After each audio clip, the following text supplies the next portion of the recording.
121 സങ്കീർത്തനമാണ് എന്നെ ഏറ്റവും അധികം സ്വാധീനിച്ചിട്ടുള്ളത്. അതിലെ 8 വാചകങ്ങൾ. അതിൽ പറയുന്ന ഒന്നാമത്തെ വാചകം, ഞാൻ എൻ്റെ കണ്ണ് പർവ്വതത്തിലേക്ക് ഉയർത്തുന്നു, എൻ്റെ സഹായം എവിടെ നിന്ന് വരും?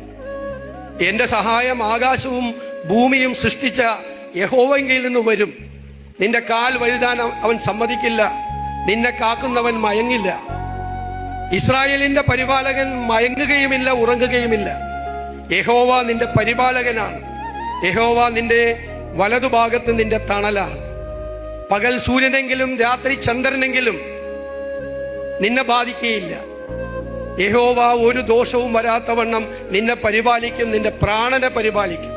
8ാമത്തെ വാചകം, യഹോവ നിന്റെ ഗമനത്തെയും ആഗമനത്തെയും ഇന്നു മുതൽ എന്നേക്കും പരിപാലിക്കും. യഹോവ നിന്റെ ഗമനത്തെയും ആഗമനത്തെയും ഇന്നു മുതൽ എന്നേക്കും പരിപാലിക്കും. എന്തൊരു അഷ്വറൻസാണ്, എന്തൊരു ഉറപ്പാണ് നമുക്ക് തരുന്നത്. എൻ്റെ ജീവിതത്തിൽ ഒരു പൊതുപ്രവർത്തകൻ എന്നുള്ള തരത്തിൽ എൻ്റെ ജീവിതത്തിൽ എന്നെ ഏറ്റവും സ്വാധീനിച്ചിട്ടുള്ള ഈ 8 വാചകങ്ങൾ, ഈ 121 സങ്കീർത്തനത്തിലെ വാചകങ്ങളാണ്. എന്തൊരു കരുത്താണ് അത് തരുന്നത്.